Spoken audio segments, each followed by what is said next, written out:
우리가 일상에서 내뱉는 꼰대라는 한마디에는 뜻밖에도 20세기 내내 축적된 정치 철학적 논쟁이 뒤엉켜 있다. 권위와 권위주의 발음은 비슷하지만 두 개념이 가리키는 사회적 경험은 정반대다. 문제는 이 둘이 한국어 안에서 구별 없이 섞이며 결국 권위라는 말 자체가 군림하고 억압하는 힘을 연상시키게 되었다는 사실이다. 한나 아렌트가 보기에 권위는 폭력이 아니라 상호 간의 약속과 기억 위에 서 있는 설득력이다. 공동체의 과거와 미래를 연결해주는 일종의 다리이기에 그 힘은 물리적 강제가 아니라 자발적 동의에서 나온다. 반면 권위주의는 동의할 필요조차 느끼지 못하게 만드는 체제다. 구성원에게 질문할 권리를 빼앗고 복종을 습관처럼 학습시킨다. 권위가 인간을 성장시키는 관계라면 권위주의는 인간을 도구로 환원하는 구조다.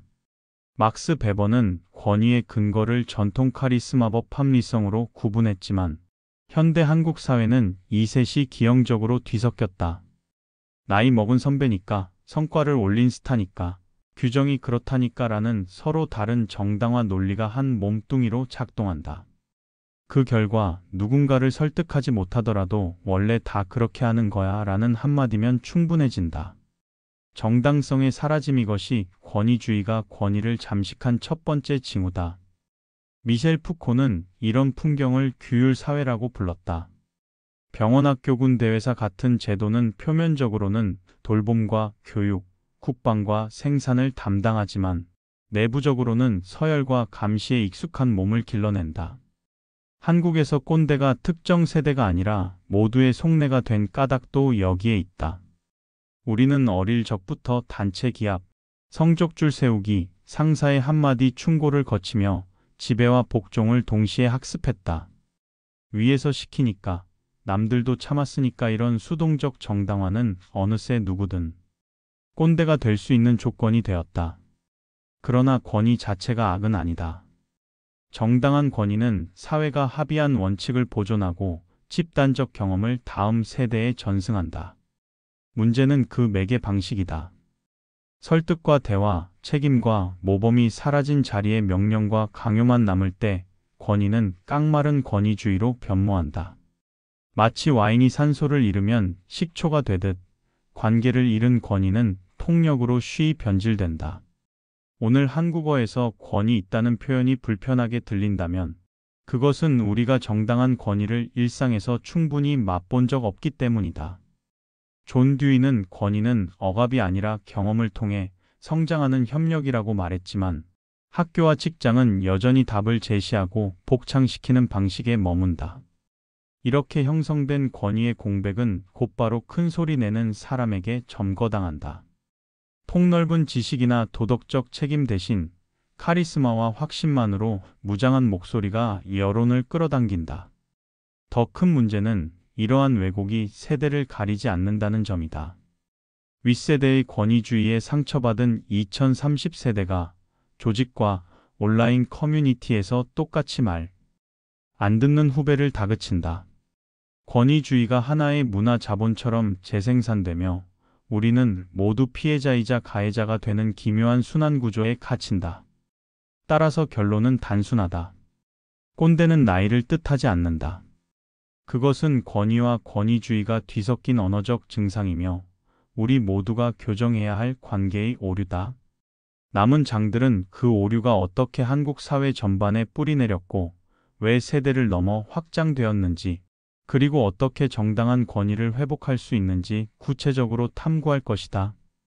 꼰대라는 거울에 비친 우리 사회의 얼굴은 낯설고 불편하지만 그 불편함을 직시할 때에만 비로소 권위가 다시 신뢰와 설득력을 되찾는 길이 열린다. 한국 사회, 어떻게 권위주의에 길들여진 복종이 되었는가? 이 문장은 하나의 주제이면서 동시에 우리 모두를 향한 질문이다.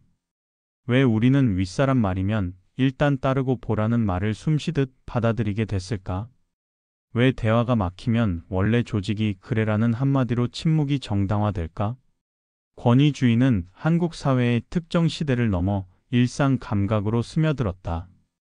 식민지기의 강압적 통치와 군사독재의 상명하복 문화는 몸에 각인된 최초의 코드였다. 해방과 민주화 이후에도 그 코드는 지워지지 않은 채 세대를 건너뛰어 전파됐다. 여기에 효와 예로 요약되던 유교적 질서는 산업화, 속도전에 맞춰 연장자에게 복종하라는 최소 규칙으로 왜곡됐다. 그리고 1990년대 이후 성과주의가 본격화되자 서열은 더 빠르고 명료해졌다. 누구의 말이 힘을 갖는지는 숫자가, 순위가, 직급이 대신 증명해 주었다. 가장 극명한 훈련소는 학교였다. 2024년 서울시의회가 학생인권 조례 폐지를 강행하면서 통제 없는 자유는 교권 침해라는 옛 구호가 부활했다. 학생 자치 표현의 자유를 보장하던 제도가 사라지자 교실은 다시 침묵복종 단속의 공간으로 회귀했다. 아이들은 질문 대신 눈치를, 토론 대신 줄 세우기를 배운다. 청년 남성 대부분이 거치는 군대도 위계적 언어를 18개월간 반복 학습시킨다. 제대 후 조직에 들어오면 누군가는 명령하고 누군가는 따라야 한다는 명제가 자연스럽게 현실 감각이 된다. 직장은 어떨까? 2024년 하반기에만 정부가 공식 집계한 갑질 징계 사례가 수십 건에 이르렀다. 폭언사생활 간섭 과도한 지시가 여전히 빈번하다는 뜻이다. 법과 제도가 생겼지만 문화는 달라지지 않았다. 정치와 언론 역시 이 프레임을 강화한다. 2025년 봄, 일간지가 청와대 복귀는 불통과 권위주의의 재현이라 경고할 만큼 대통령실의 일방통보식 메시지 관리와 비판, 언론 배제가 논란이 됐다. 최고 권력자의 화법이 수직적일수록 관료 지자체 기업 온라인 커뮤니티까지 불편한 질문은 삭제하거나 조롱하면 된다는 학습 효과가 빠르게 퍼져나간다. 이런 구조에서 젊은 꼰대는 예외가 아니라 필연이다. 취업 난주거난으로 통제감을 상실한 2030 세대 일부는 자신이 쥔 작은 권력을 놓치지 않으려 위계적 태도를 복제한다. 실제로 회사에 젊은 꼰대가 있다는 직장인 설문응답이 71%에 달한다는 조사 결과가 이를 입증한다. 세대교체가 한번 이루어져도 권위주의적 말투와 시선을 고스란히 답습하는 셈이다. 역사적 상처가 문화적 규범이 되고 제도가 그 규범을 반복 훈련하며 정치 미디어가 효율과 카리스마로 포장한다. 마지막으로 불안한 삶이 통제 욕구를 권위주의로 오인하게 한다. 이 다섯 겹이 톱니가 맞물려 우리는 권위주의의 의존 반복 강화의 순환고리를 만들었다. 이제 필요한 것은 중독을 깨뜨릴 첫걸음이다. 다음은 젊은 꼰대라는 현미경을 통해 이 악순환이 개인의 언어와 행동 속에서 어떻게 재생산되는지를 구체적으로 들여다본다. 라떼는 말이야. 이 문장은 더 이상 중장년층만의 전유물이 아니다. 이제 사무실의 30대 대리도, 스타트업 팀의 20대 리더도, 댓글창의 익명 계정도 이 말을 변주해 무심코 던진다. 젊은 꼰대의 등장은 권위주의가 한 세대를 건너뛰어 사라지는 것이 아니라 새 피부를 얻어 살아남는 기제임을 증명한다. 구인구직 플랫폼 사람이니 직장인 979명을 조사한 결과 71%가 우리 회사에도 젊은 꼰대가 있다고 답했다. 특징으로는 칼퇴하는 후배를 열정 부족이라 비난한다. 회식 불참을 개념 없다고 꾸짖는다가 상위권을 차지한다. 놀라운 건 절반이 넘는 응답자가 본인은 4050 꼰대와 다르다고 생각한다를 젊은 꼰대의 주요 징후로 지목했다는 점이다. 억압받은 기억이 오히려 억압의 자격증으로 변환되는 순간 권위주의는 세대를 구분하지 않고 복제된다. 취업주거 연애 노후까지 2030 세대는 삶의 문턱마다 무슨 대란이라는 단어를 본다. 지그문트 바우만이 말한 액체 근대 속 불안은 통제감을 회복해줄 작은 권력에 집착하게 만든다. 그 권력은 직급 배지일 수도 SNS 팔로워 숫자일 수도 있다. 그래서 열심히 해라 대신 내 말 안 들으면 끝난다가 더 손쉬운 동기부여 언어가 된다. 통제는 불안을 잠시나마 달래주니까. 2024년 서울시의회가 학생인권 조례를 폐지하면서 교실은 다시 통제의 박물관으로 회귀했다. 질문과 토론보다 침묵과 복종이 안전한 선택이 되자 아이들은 선생님 말 안 듣는 건 불순을 학습한다. 20살 청년 다수는 18개월간 상관의 지시는 절대적이라는 규율을 몸으로 익힌다. 제대 뒤 조직에 들어가면 위계적 언어가 자연스러운 현실 감각으로 이어진다. 직장 내 괴롭힘 금지법이 시행 중이지만 2024년 상반기만 해도 정부가 공개한 갑질 징계 건수가 수십 건에 달했다. 직장인이 갑질을 안 당하면 다행이라 체념하는 현실은 권위주의가 노동시장, 생태계의 기본값이 되었음을 시사한다. 세 기관은 서로 다른 목적을 지녔으나 서열감시보상체벌이라는 동일 문법을 공유한다. 미셸 푸코의 말대로 억압은 학습된다. 오프라인 위계는 온라인에서 캔슬 컬처로 부활한다. 유명인이 한순간의 실언으로 퇴출당하고 작가가 과거 트윗 한 줄로 출간이 취소된다. 표면상 도덕적 책임이지만 실제론 집단 징계와 낙인을 통해 타인의 발언권을 박탈하는 행위다. 젊은 꼰대는 교장 대신 좋아요와 언팔 버튼을 손에 쥔다. 수평적 SNS가 순식간에 수직적 훈육장으로 변하는 순간이다. 테오도어 아도르노는 권위주의적 성격에서 억압받은 사람일수록 냉소와 공격성을 통해 권위주의를 재생산한다고 했다. 에리 프롬도 자유로부터의 도피에서 불안정한 사회일수록 개인은 자유 대신 복종의 안락함을 택한다고 분석했다. 젊은 꼰대 현상은 이 두 진단의 합성이다. 해방을 외치던 언어가 타인을 규정하고 배제하는 도구가 되는 아이러니 권위주의는 이렇게 자신을 갱신한다. 나는 그때 저렇게 당했으니 너도 겪어야 성장한다. 이 재생 버튼이 눌리는 순간 세대는 갈라지면서도 이어진다. 우리는 꼰대를 욕하면서도 꼰대가 될 조건을 충실히 준비한다. 순환을 끊으려면 억압의 경험을 재현하지 않겠다는 의식적 결단이 필요하다. 공동체의 규칙이 우리를 보호하는 울타리인지 편안한 감옥인지를 끊임없이 묻지 않으면 권위주의는 또 다른 이름으로 돌아올 것이다. 다음은 한나 아렌트, 막스 베버, 존 듀이, 자크 랑시에르가 제시한 정당한 권위의 조건을 탐색한다.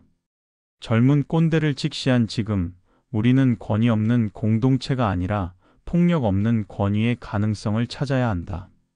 권위가 사라지면 무질서가 온다는 옛 겁박과 권위는 곧 폭력이라는 냉소 사이에 숨은 세 번째 길을 모색한다. 진짜 문제는 권위가 필요 없느냐가 아니라 어떤 권위면 가능한가다. 여기에서 4명의 사상가에게 길을 묻고 한국 사회가 이미 시도해 본 작은 실험들을 들여다본다. 한나 아렌트는 권위는 폭력을 사용할 수 없고 폭력은 권위를 만들 수 없다고 단언했다. 권위는 과거의 약속과 미래의 책임을 연결하는 관계적 신뢰이며 총구나 법령으로는 결코 생성되지 않는다. 다시 말해 설명과 기억을 놓친 권력은 설사 복종을 얻어도 권위를 얻게 되지 않는다. 막스 베버는 절차가 사람을 이긴다라고 했다.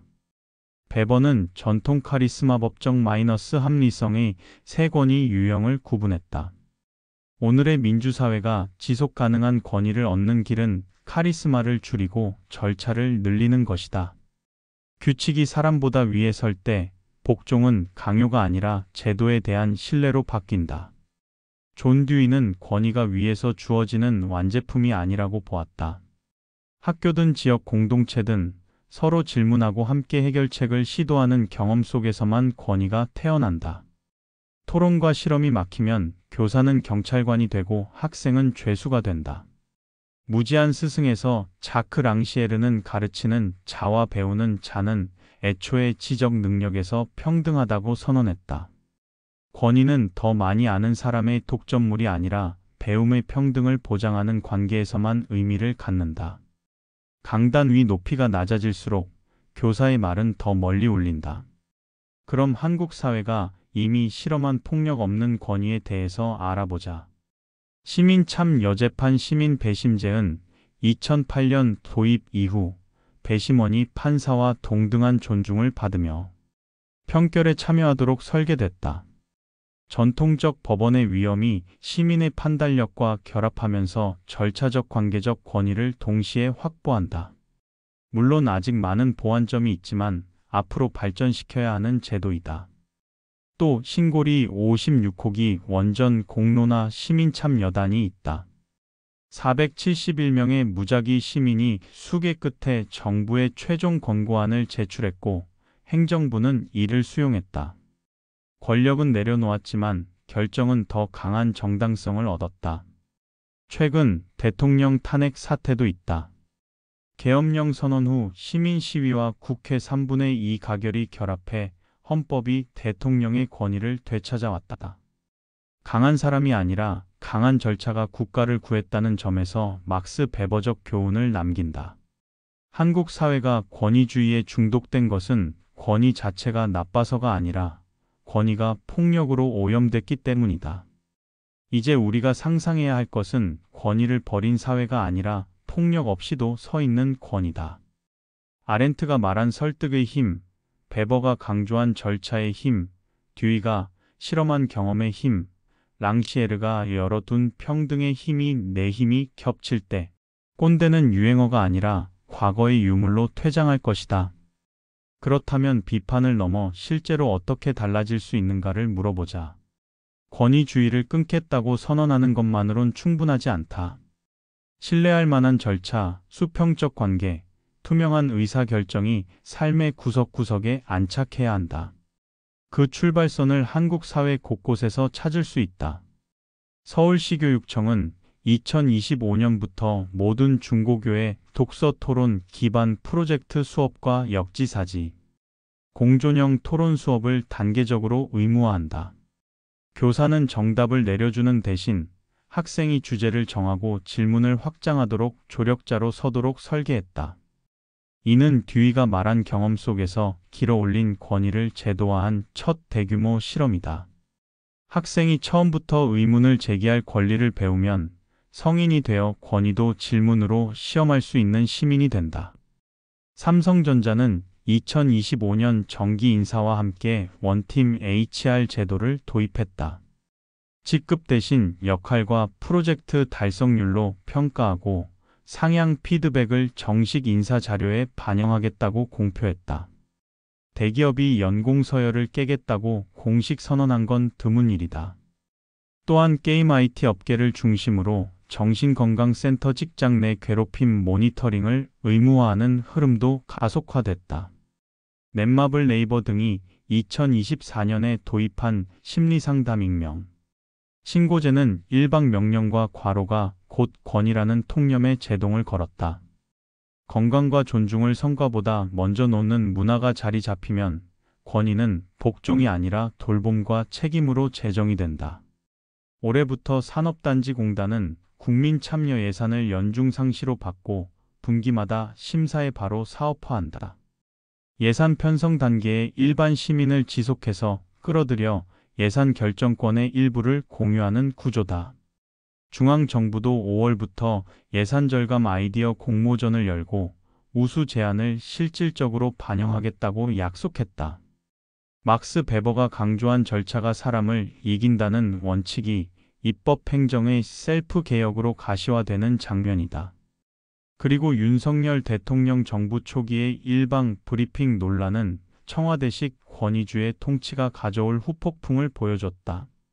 그러나 같은 시기 국회는 국무위원에게 실시간 추가 질의를 허용하는 개정안을 통과시켜 답변 의무를 강화했다. 언론도 대통령 기자회견을 요구하며 카리스마가 아니라 설명 책임이 국정의 권위라는 원칙을 재차 확인했다. 이러한 제도적 압력은 리더에게 투명 상호 소통의 권위를 강제하는 디딤돌이다. 또한 개개인이나 작은 조직 단위에서 만드는 작은 습관들도 중요하다. 경청 30초 룰과 같이 회의석상에서 누구든 발언을 끊기 전 최소 30초는 듣는 룰이나 멘토-멘티 회전과 같이 6개월마다 멘토 역할을 순환해 지식 독점과 고착을 막는 형태의 작은 규칙은 거창한 법보다 빨리 문화를 바꾼다. 랑시에르가 말한 평등을 전제한 배움을 조직 단위에서 실천하는 셈이다. 권위주의 고리를 끊는다는 것은 모두가 평등하니 아무 질서도 없다는 무정부 상태가 아니다. 설명과 책임, 투명한 절차, 상호 경청이 촘촘히 이어질 때 우리는 폭력 없이도 사람을 설득할 수 있다. 교실의 질문, 직장의 상향 피드백, 예산의 시민수의, 정치의 설명 책임이 내 모서리가 맞물려야 꼰대는 자연사한다. 한나 아렌트가 권위를 미래를 향한 약속이라 했다면 이제 그 약속을 수평적 절차로 증명할 차례다. 신뢰가 권위가 되고 수평이 질서가 되는 사회, 그것이 꼰대들의 습격 이후 우리가 함께 그려야 할 다음 장면이다. 우리는 이 영상에서 권위주의를 해부하고 젊은 꼰대의 탄생 과정을 추적하고 정당한 권위의 조건과 실천적 해법까지 그려냈다면 이제 남는 물음은 하나다. 그래서 우리는 내일 어떤 언어와 행동을 선택할 것인가? 우리는 식민지군 사독 재성과주의라는 세 겹의 무거운 외투를 입고 살아왔다. 그 외투를 벗는 첫 걸음은 내가 입고 있다는 사실을 자각하는 것이다. 한국의 교육군대 직장은 물론 친구 사이, 농담에도 배어있는 권위주의적 관성을 낯설게 보는 연습, 그것이 변화의 출발점이다. 그리고 라떼는 원래 다 그래 대신 왜, 어떻게와 같은 질문형 언어를 생활화해야 한다. 언어의 형식이 바뀌면 관계의 위계가 흐트러지고 흐트러진 틈새로 새로운 질서가 자랄 수 있다. 또 위에서 언급한 작은 규칙들의 실천이다. 작아 보이지만 이런 규칙은 몸에 밴 수직 감각을 흔들어 권위주의의 자동 반사를 끊는다. 수평적 절차, 수계 민주주의, 상향 피드백 어느 것도 실패 없이 정착된 적이 없다. 그러나 실패와 수정, 피드백과 재도전이 반복될 때만 폭력 없는 권위가 뿌리내린다. 한나 아렌트가 말한 미래를 향한 약속은 완전한 설계가 아니라 끊임없는 갱신 의지 속에 숨는다. 이 영상이 끝나도 권위주의는 끝나지 않는다. 그러나 개인이 경험을 공유하고 조직이 절차를 투명화하고 사회가 실패의 학습을 두려워하지 않는다면 꼰대는 예외적 일탈이 되고 정당한 권위는 일상적 질서가 된다. 이 영상은 완결된 하나의 결론이 아니라 계속해서 쓰여야 할 열린 질문이다. 오늘 당신이 던진 왜라는 질문 하나가 내일 누군가의 함께 해볼까요? 라는 제안으로 이어질 때 우리는 비로소 꼰대를 넘어서 다음 세대에게 폭력 없는 진정한 권위를 물려줄 준비를 마친다.